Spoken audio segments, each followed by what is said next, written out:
ย้อนเฮียนไปก็บ่มีเงินเฮียนไปก็บ่ได้เป็นหน้าที่อีหยังคือแคนาดานี่เป็นหยังเขาจังสนใจเฮียนเป็นหยังคนจังต้องการเฮียนทั่วศูนย์เรียนก็แม่นบักจีนแม่นเบิดหั่นแหละ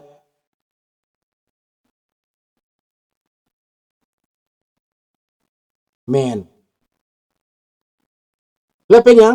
ประเทศแคนาดาเขาสนใจเฮียนเพราะว่าการเฮียนออกมาปุ๊บ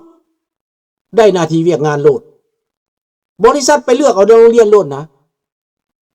ผู้ใดเฮียนเก่งเขาไปซอกเอาโลดนะบริษัทเขาต้องการคนใหม่ๆเขาต้องการคนมีความรู้แพงเท่าใดเขาก็จ้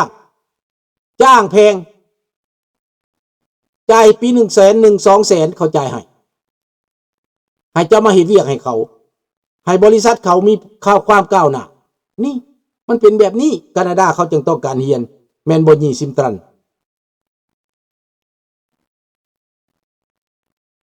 แม่นบ่น้อยนั่นและประเทศลาวนี่เฮียนจบมาบ่ได้หยังแม่ก็เลยบอกเอ้ยมานั่งขายตาบักสมอยู่นี่ได้เงินกว่าหาเงินเลี้ยงตัวเองดีกว่าสิไปเฮียนทำไมไปเฮียนเฮ็ดหยังเฮียนมาก็บ่ได้เป็นหยังอีหละหมดเงินหมดคำเฮาซื่อๆผู้มีลูก3 คนก็ต้องเงินไปเฮียนแล้วบ่ได้หยังประเทศไทยทุกวันนี้เป็นบ่อนคนลาวพึ่งพาอาศัยด้านเศรษฐกิจเป็นบ่อนคนลาวที่พึ่งสุดท้ายของคนลาวคือประเทศไทยรัฐบาลบ่ดูแลเบิ่งแยงต้องแล่นมาไทยเจ็บเป็นต้องแล่นมาไทยสิตายก็ต้องแล่นมาไทยตั้งแต่ก่อนมีแต่คนอีสานแล่นเข้ากรุงเทพเดี๋ยวนี้มีทั้งคนลาวแล่นเข้ากรุงเทพมันแปลว่าอะไรน่าเสียใจจริงเลยน่าเสียใจจังๆเลยนะครับเมื่อก่อนมีคนอีสานไปทำงานกรุงเทพขอดผ้าแพร่ไปกรุงเทพข้าวก่อนสมัยลุงยังน้อยตายายลุงก็ไปกรุงเทพอยู่บ่ได้ข้ามมาเวียงจันทน์นั่นมาอยู่เวียงจันทน์บุญแหละนั่นสมัยนั้นพอตู้พอตาของแม่ลุงนี่นะมาพุ่นแหละข้ามมาแหละมาอยู่พี่มันเป็นอย่างสั้นบัดเดียวนี้คนลาวปัดข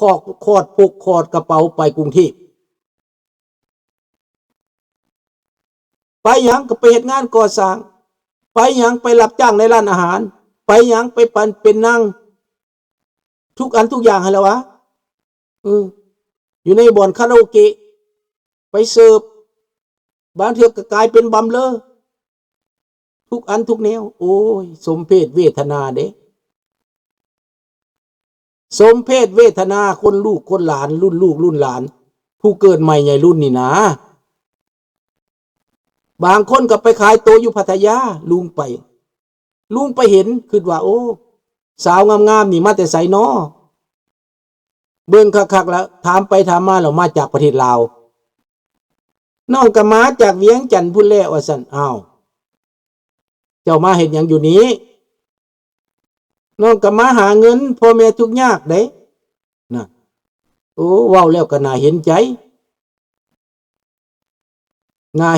เด้หลังเทื่อก็ออกทหารมาทำงานอยู่ประเทศไทยเต็มแม่นบ่นั่นแหละทหารที่เป็นทหารน่ะมาอยู่ในไทยนั่นรวมตัวกันพี่น้องรวมตัวกันเด้อปกป้องสิทธิ์ของพวกเจ้าเด้ออย่าไปหับไส้พวกลาวแดงเด้ออย่าไปเข็นฆ่าคนลาวด้วยกันเด้อให้พวกเจ้าฟังไว้เด้อแน่นอน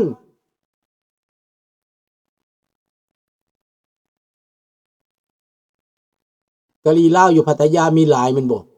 อามิโกะเคยไปเที่ยวแล้วบ่ลุงไปเลาะเบิ่งสิไปเทื่อหน้าสิไปเลาะเบิ่งเด้อ